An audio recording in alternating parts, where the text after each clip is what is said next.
questions to the Secretary of State for Culture, Media and Sport, I call Harpreet Uppal. Thank you, Madam Deputy Speaker. Question number 1. Okay. Thank you, Madam Deputy Speaker. The last government created a perfect storm for our charitable organisations, cutting their funding, attacking their right to speak, all while demand soared. This government has reset that relationship with the civil society covenant, and we're currently working on ways to leverage more investment into local organisations. Harpreet Uppal. Thank you, Madam Deputy Speaker. In recent months, I've met with and heard from local charities doing incredible work in our local communities. This includes S2R, The Mission and Headway Huddersfield. Many of them have told me of the challenges they are currently facing as demand and cost of their services rise and funding opportunities decrease. So what steps is the Secretary of State taking to ensure that charities in Huddersfield are given the funding that they need to deliver vital services?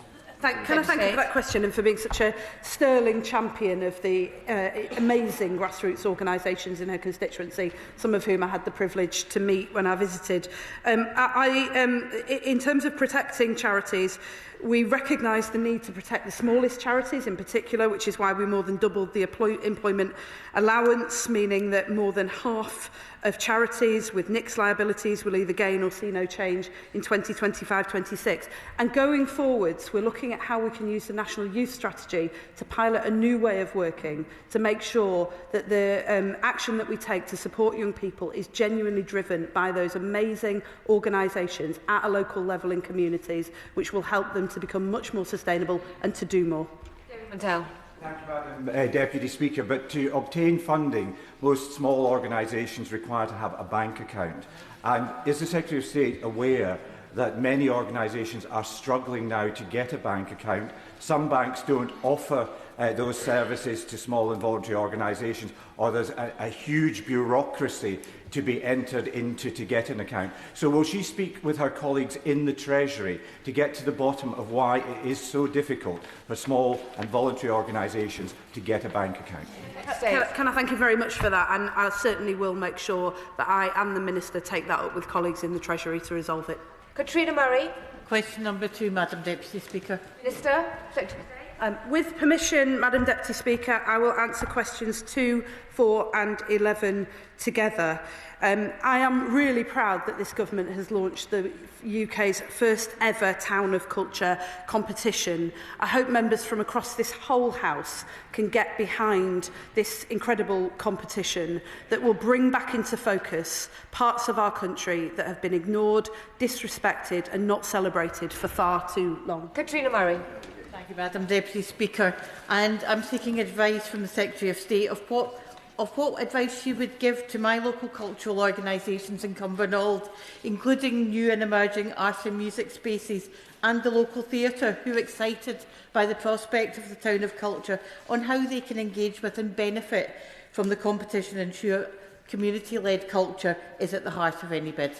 Well, can I thank her for championing those incredible organisations in her constituency. Applications open this week for the Town of Culture competition. We have deliberately designed this contest, Madam Deputy Speaker, so that it will benefit everybody who takes part, helping them to promote what happens in their local areas with the least bureaucracy that we can possibly manage, so that local organisations can be heard loud and clear as part of their bids. The judging panel is going to be chaired by the incredible Phil Redmond, and he is designing the competition to make sure that those organisations, the length and breadth of this country, are heard loud and clear. Dixon.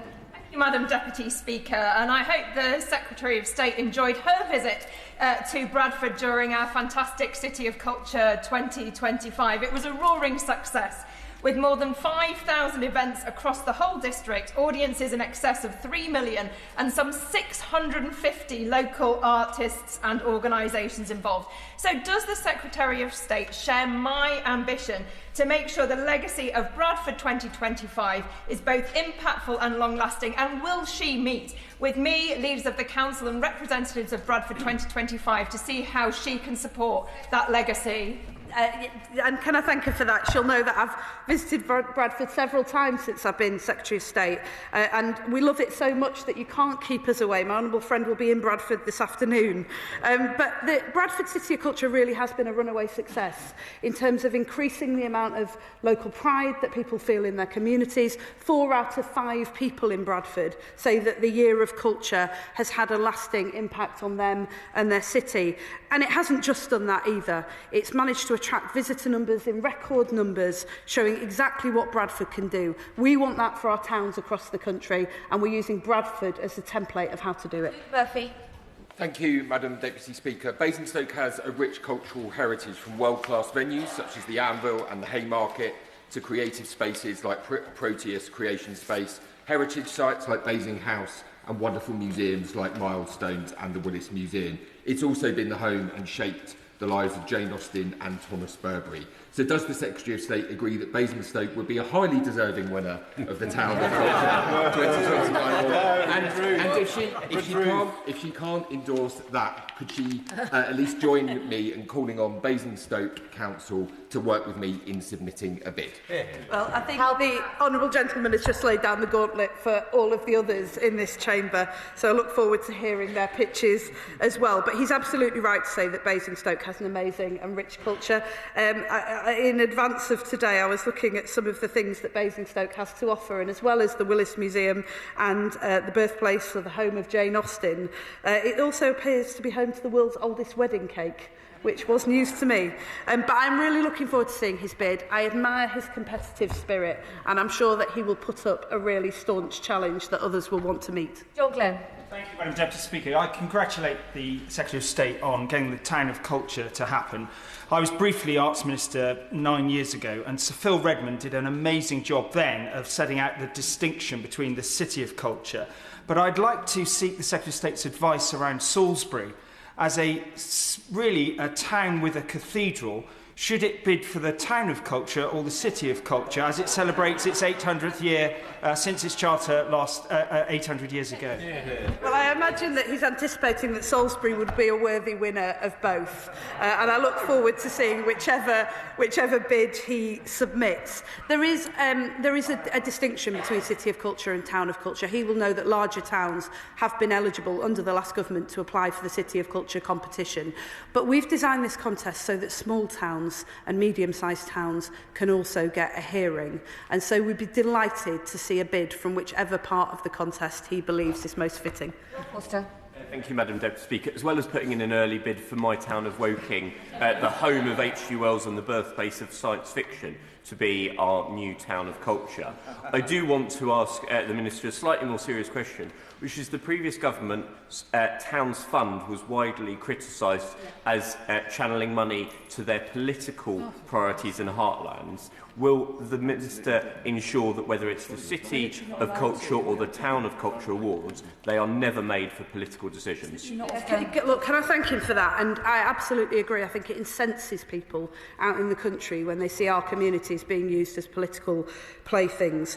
That is why we've set up a judging panel that is chaired by Sir Phil Redmond and with independent panel members to award the £3 million prize money to the winner. It's also why we've left behind the failed approach of the last government. So although this is competition, and I'm enjoying already the banter in the chamber about the respective merits of different towns, we've deliberately designed this so that there'll be many winners. Every single one of the shortlisted towns will receive money to develop their bids. The 3 finalists will all receive prize money, and all of those who take part in the competition, we will make sure that we find ways to amplify their unique story. Rebecca Smith. Thank you, Madam Deputy Speaker. Plymouth Culture has launched its bid to be the City of Culture 2029. Now, I wonder if the Secretary of State realises that there's never been a southern City of Culture, let alone a southwestern City of Culture. So does she agree with me that the City of Culture 2029 would be the perfect opportunity to rectify this? She makes a powerful case, and I look forward to hearing more. Alex Ballinger. Question number 5, Madam Deputy Speaker. Minister. Madam Deputy Speaker, we monitor a wide range of evidence to aid our assessment of gambling advertising and its impact, including spend data provided by the industry and independent sources. We will continue to keep our policies under review in this serious context. There is a Westminster Hall debate on gambling harms later today, where honourable members will get the chance to unpack these issues in more detail. Alex Wallinger. Thank you, Madam Deputy Speaker. This week we've seen FIFA has announced a 4-year partnership so gambling platforms can stream World Cup games for the first time on UK websites. Footballer fans are already heavily exposed to gambling advertising, and the government has confirmed that there is clear evidence linking gambling advertising to harm. Since the Premier League has agreed to remove gambling adverts from the front of shirts this year, does the Minister share my concern that the live streaming of these gambling sites of World Cup games is a step in the wrong direction and can perpetuate further gambling harm?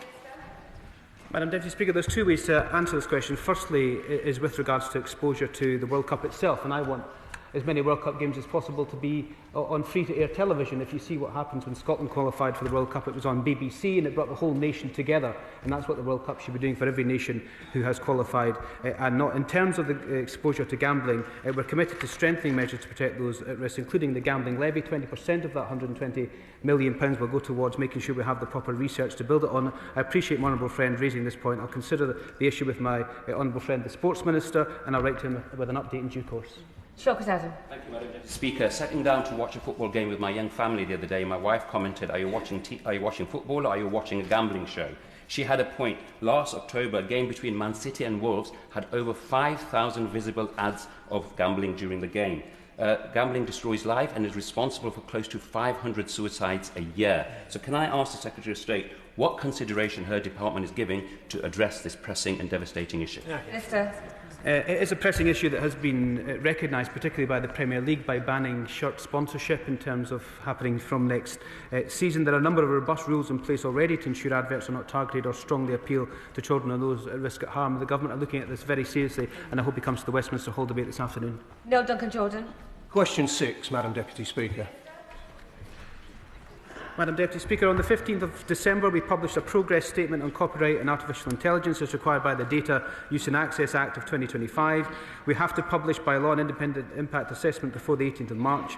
Both departments of DCMS and DSET recently held a round of successful technical working groups on copyright and AI, and I'm engaging with the creative and tech industries to ensure our copyright regime values and protects human creativity while unlocking innovation across our creative sector and the wider economy.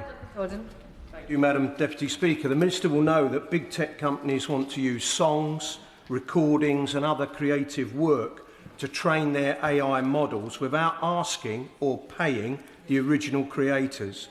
Does the Minister agree with my union, the Musicians' Union, that our creative sector should be asked for consent to use their work, get credit for use of their work and be fairly compensated when their work is used in this way?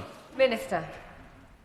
Madam Deputy Speaker, this is one of the most serious issues that we will deal with in this particular space. As the Joint Minister with the Department of Science, Innovation and Technology and DCMS, this is something that we are looking at, and we're very aware of all the concerns raised by creatives in this space. We want to support rights holders in licensing their work in the digital age and allow AI developers to benefit from access to creative material in the UK. That requires a landing zone from both industries. Engagement like the technical working groups is key to finding a solution which works on all sides, and we will continue to engage with the stakeholders in both sectors to further develop that approach, and that's the commitment from both Secretaries of State as well. Thank you very much, Madam Deputy Speaker. When it comes to AI, like so many other things, this government is all smoke and mirrors. In response to the Grok AI outrage this week, with a flourish, the Secretary of State for Science and Tech announced that she would be banning intimate image abuse with immediate effect. In reality, this meant triggering legislation that had to be forced through by Baroness Owen of Alderley Edge against the government's will, which received royal assent last summer. Imagine how many women's trauma could have been prevented if the government had just got a grip. And every day our creative industries are already having their work scraped. And intellectual property is being stolen every day, and still the government sits on its hand, promising the world and delivering nothing. When will we see the AI bill promised in the last King's speech, and when are we likely to see that legislation brought forward? Minister. Madam Deputy Speaker, as I said in the answer to my honourable friend, there will be an update to Parliament on the 18th of March as provided by the Data Act, and this is an incredibly serious issue. But what we really need to make sure is the Online Safety Act is completely implemented. And my honourable friend, the Secretary of State, Department of Science, Innovation and Technology, from this dispatch box this week made it very, very clear that government will have an absolutely no tolerance approach to what's been happening with AI and Grok. Ofcom must do their job, they must do it quickly, they must do it soon, and they must take the highest possible action they can against the perpetrators of what are are disgusting, abhorrent ways in which AI is operating in some of their platforms. Mary Kelly Foy, who's testing the chair by sitting in the part of the chamber she doesn't normally sit in. Mary Kelly Foy.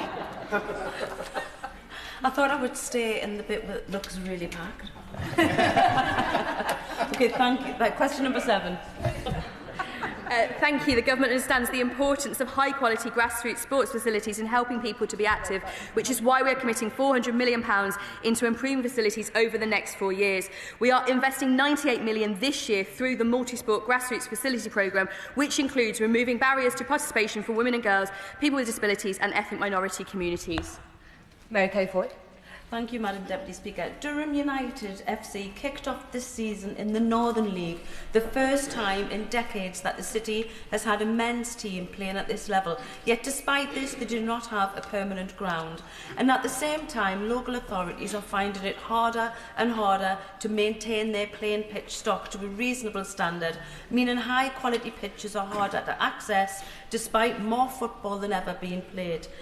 Now, what can the Secretary of State do to encourage local authorities to transfer these assets into the hands of well-established grassroots clubs like Durham City FC, Durham United FC, giving them the security and access to larger grants and thereby improving maintenance of these vital community assets? Minister.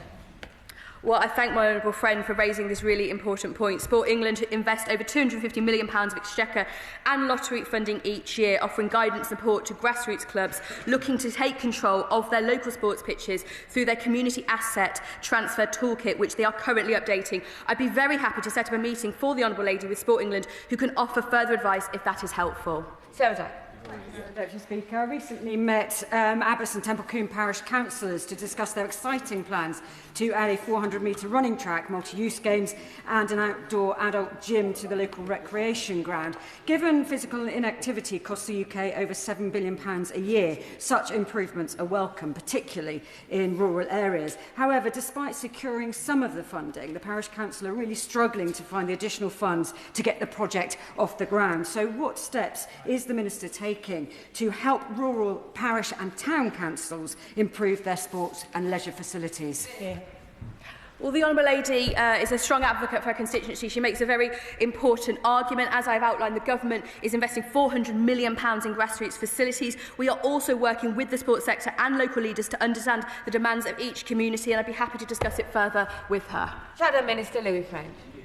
Thank you, Madam Deputy Speaker. This Labour Government has announced that alongside the Gardens Trust and Theatres Trust, it intends to remove Sports England as a statutory consultee in planning decisions, putting at risk playing fields across the country. The Conservatives oppose this move. Can the Minister explain how first scrapping the £57 million Opening School Facilities Fund and now allowing developers to concrete over playing fields increases access to sports facilities? Minister. As I have outlined, this Government is putting its money where its mouth is. We have announced £400 million of investment into grassroots sport. I've discussed this issue with the Planning Minister and I've heard the points he's made. Shadow Minister Louis French. Well, thank you, Madam Deputy Speaker. Not much of an answer there, but hopefully another U-turn will be coming soon. Over the last Parliament, the Conservative Government invested more than £1 billion in grassroots and school sports. On this side of the House, we are also absolutely clear that girls' and women's sports must be protected to ensure fairness, competition and safety. So will the Sports Minister confirm today what action she is taking to ensure the Supreme Court's ruling on biological sex is applied in leisure and sports facilities across the UK? Minister. We're working with sporting bodies to make sure they get this right. Chris Vince. Thank you, Madam Deputy Speaker. I'm in the usual place, you may notice, number 8. Minister.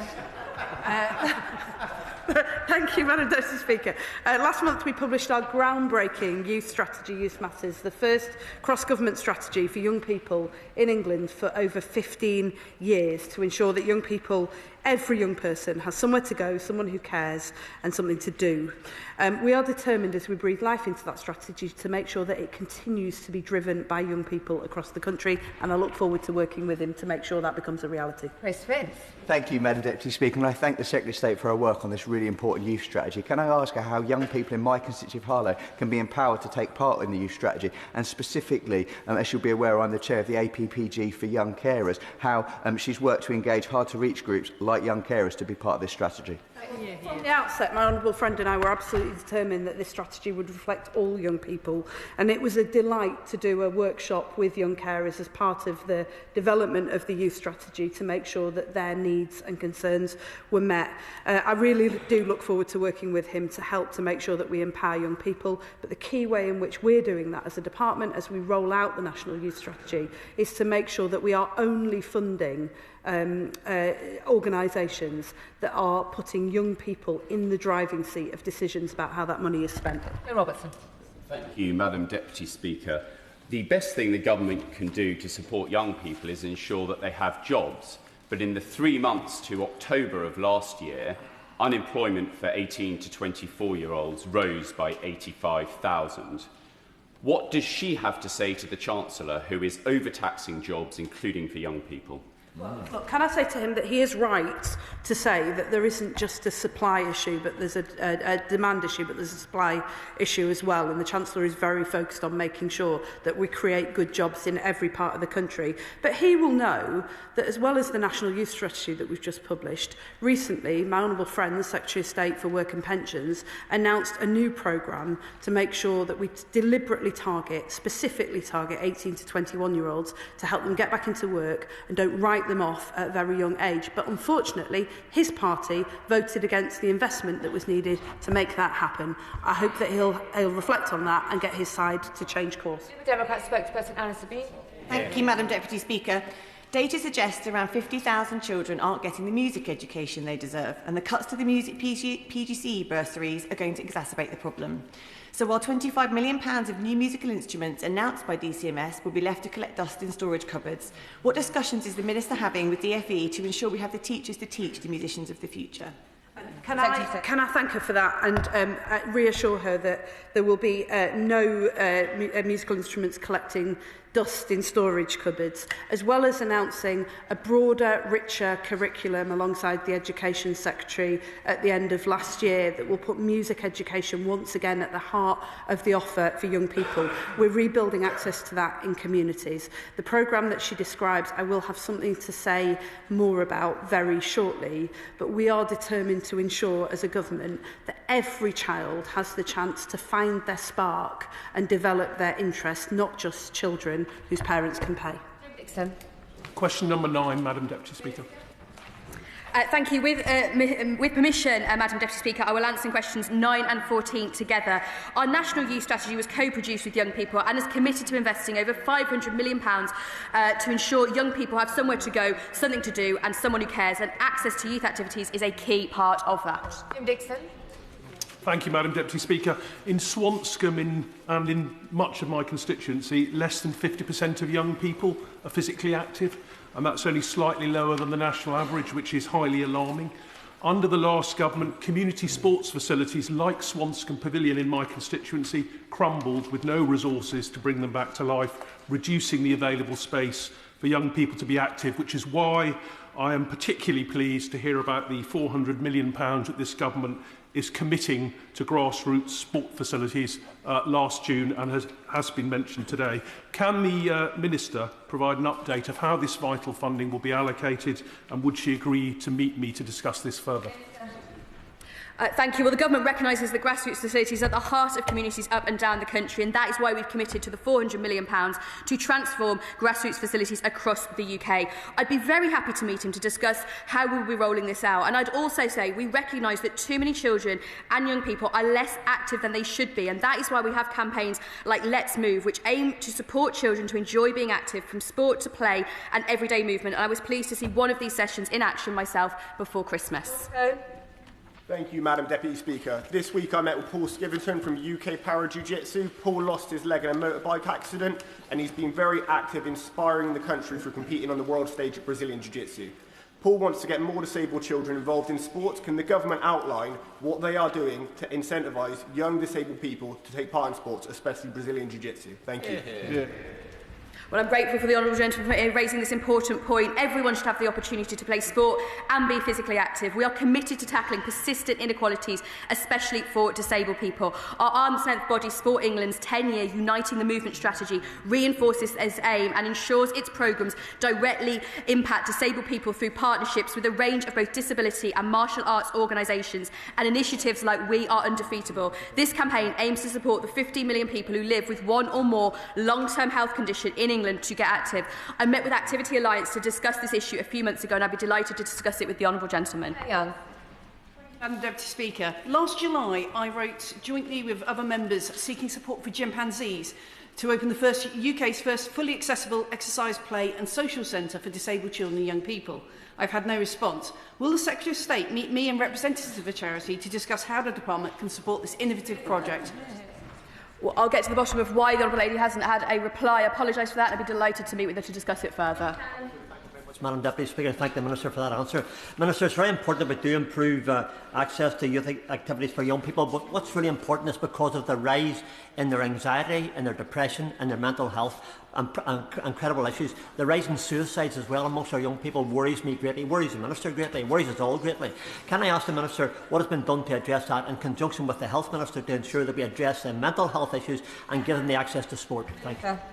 The Honourable Gentleman makes a really important point. It was a pleasure to meet him yesterday to discuss a different issue. That's exactly why we've launched our national youth strategy. Supporting young people with their mental health is an absolutely key part of that. I know as a former teacher how important it is, and I know from my constituency as well. Patrick Hurley. Number 10, please. Minister. Madam Deputy Speaker, cooperative live music venues have benefited from the Government's Community Ownership Fund, enabling communities to take ownership of valued local cultural assets. And can I pay tribute to my honourable friend for Southport for the work he does in his constituency in championing the arts and music. Building on the Community Ownership Fund, the new Pride in Place programme will support 244 neighbourhoods with up to £20 million each over the next 10 years, which can support local music venues, and a new music growth package up to £30 million, which we will launch in the spring to strengthen grassroots music infrastructure, including venues themselves. Patrick Hurley. Thank you, Madam Deputy Speaker. Southport doesn't need to apply for UK Town of Culture because we've got a fantastic year of culture coming up this year anyway. Members should check out southport26.com for more details. As part of building a legacy of our year of culture, I'm meeting with music industry professionals next week to discuss the live music scene.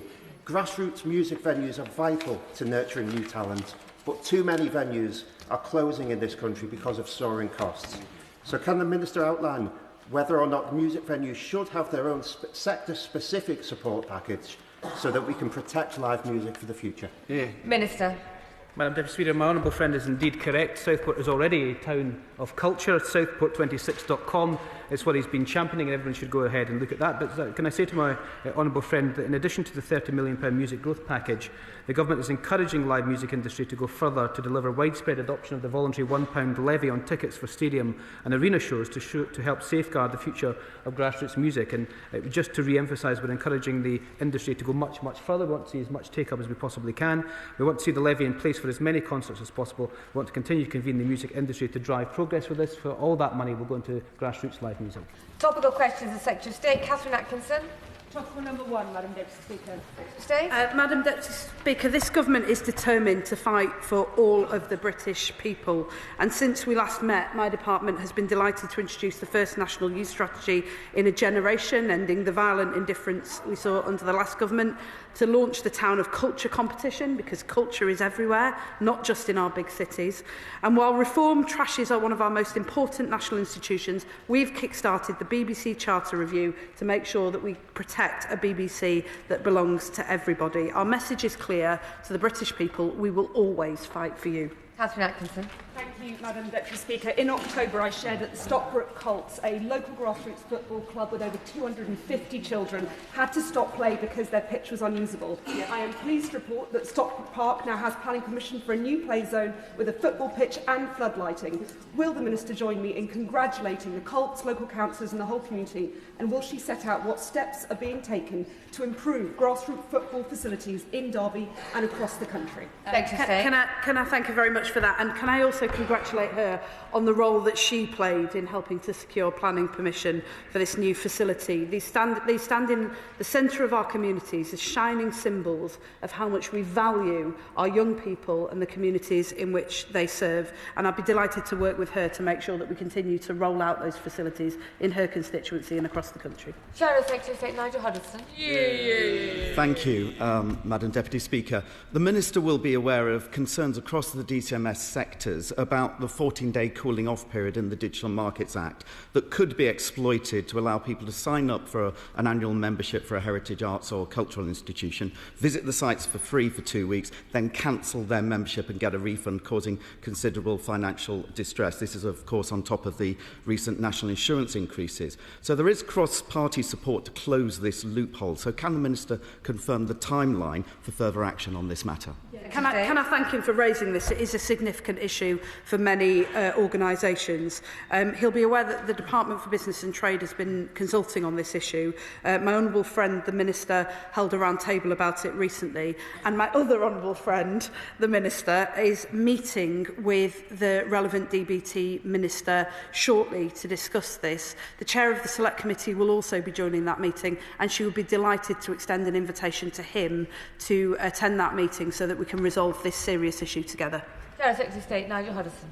I thank the Secretary of State for that response. I appreciate the tone she's adopted there. Now, we all know, especially from yesterday's announcement, that the decision to ban Maccabi Tel Aviv fans from the game with Aston Villa was not only wrong, but was based on fabricated police intelligence. And from the answers to my recent WPQs, we also know that the possibility of banning Israeli fans was communicated to DCMS on the 9th of October and to the Home Office on the 2nd of October. That was 2 weeks before the ban was publicly announced. So in that 2-week period, what conversations took place between DCMS, the Home Office, the police, the SAG and others, given that a hugely controversial decision was potentially about to be made, and what action was taken to try and stop it? Given how much of a chilling effect this has had on the Jewish community in particular, and on everybody who needs to have trust in our police services across this country, I do want to be absolutely crystal clear on this point.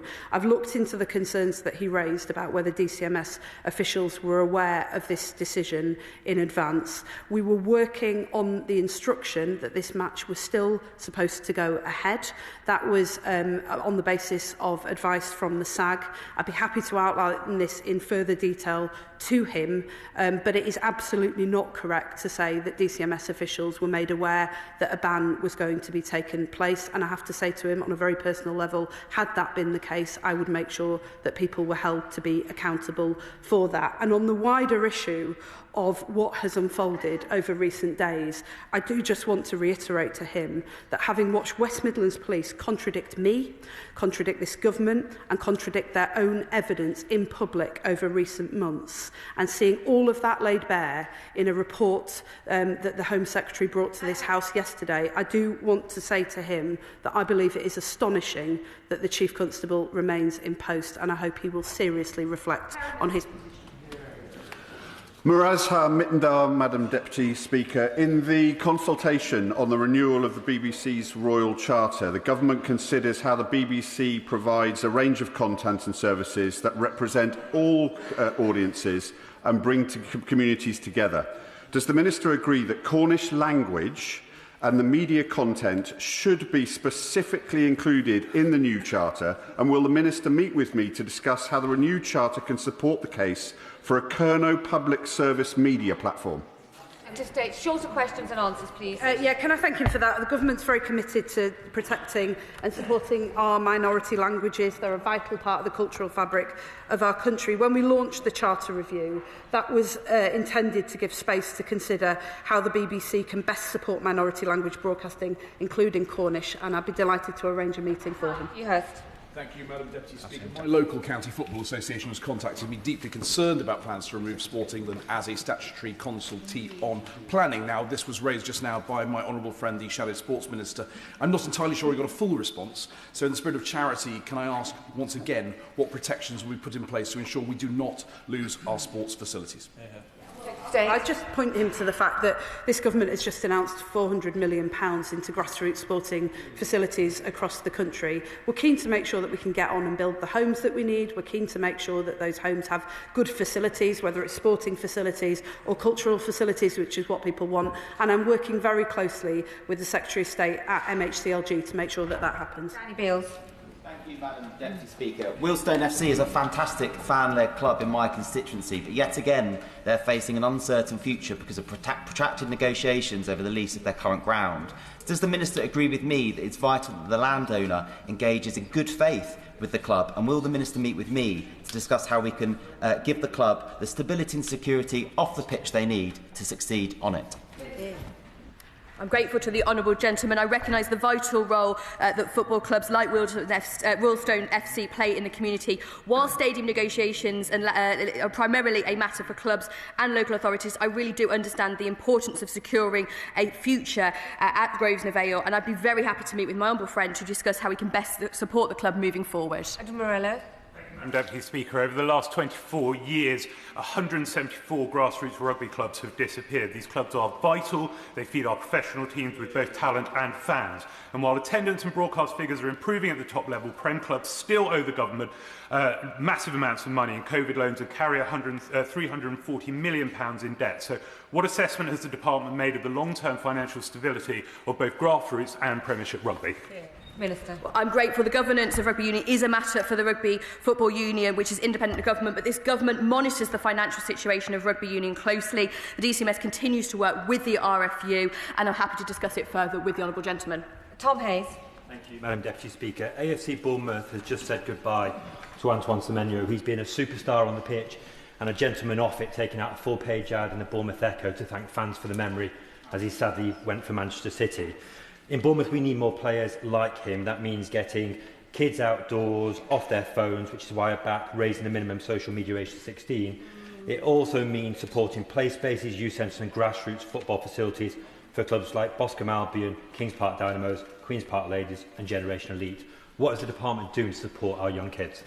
So can I thank him for such a moving tribute, and I think the whole House will join him in supporting those words. And can I also say that he's absolutely right to underline the importance of this. That's why we're working across government using the National Youth Strategy, the Pride in Place Impact Fund and other funds that are designed to be led and driven from the grassroots up to make sure that every community gets the facilities that they need. Blake Stevenson. Thank you, Madam Deputy Speaker. Will the Secretary of State support Conservative calls for funding for the listed places of worship scheme to be restored? This would give places of worship such as All Saints in Shillington in mid-Bedfordshire the certainty they need to protect our heritage and continue serving all of our communities. Minister. Can I thank him for raising this? And I know that it's of considerable interest to many members across this House on all sides. As he knows, the current scheme will end on the 31st of March, and the Minister, Baroness Twycross, has been meeting with key stakeholders, including the National Churches Trust and the Church of England, to make sure that they're up to date. We will be in a position to make an announcement in due course, and we are listening very carefully to honourable members across the House. Thank you. Deputy Speaker. Madam Deputy Speaker, earlier the Minister, in response to a question from my honourable friend for Dorset, Paul, forgive me, was full-throated in his support for music venues. What conversations is the department having with the MHCLG about planning around music venues? We have the Moth Club in Hackney, which is potentially under threat from a planning issue. And it is vital that these two work together so we can preserve our music venues. But what conversations is she having? Can I thank her for that? It is a significant issue for many music venues around the country, and in addition to the funding challenges that they face, which we're trying to address, we know that this is something that they would welcome more government support with. I'm shortly due to discuss this with my counterpart, the Secretary of State at MHCLG, but I'd be delighted to meet with her to discuss it further. Nick Timothy. Thank you, Madam Deputy Speaker. Can I commend the Football Foundation for its brilliant work with grassroots sport and help to develop the brilliant facilities at the New Croft at Haverhill. And as Newmarket Football Club looks to get a new pitch, will the Secretary of State join me in sending the message to the Chief Executive, Robert Sullivan, that we endorse that bid? Well, he tempts me, but I'm sure he's a powerful advocate and off on his own for that bid. I would say to him as well, though, that one of the things that we've been doing as a government is to work with the Football Foundation to make sure that communities who most need facilities but often struggle to navigate the process find that an easier and less bureaucratic process to manage. They've been very open to those conversations, and I'm delighted to hear that things are progressing in his constituency. Final question, Julie Minns. Madam Deputy Speaker, next year the Tour de France will return to the UK for the first time since 2014. Starting in Edinburgh, the route through Northern England has yet to be determined, but does the Minister agree with me that there could be no finer starting point in Northern England than my constituency of Carlisle and Cumbria, and will she ensure that the excitement the Tour engenders will translate into support for cycling right across our country? Well, we're all very excited that the Tour de France is coming to this country. I'm really excited to be going to Leeds later today for the route announcement. I'm really pleased this government has invested over £30 million, and it's really important that the tournament inspires the next generation. That is the end of culture, media and sport questions. I'll give the front bench a moment to shuffle over.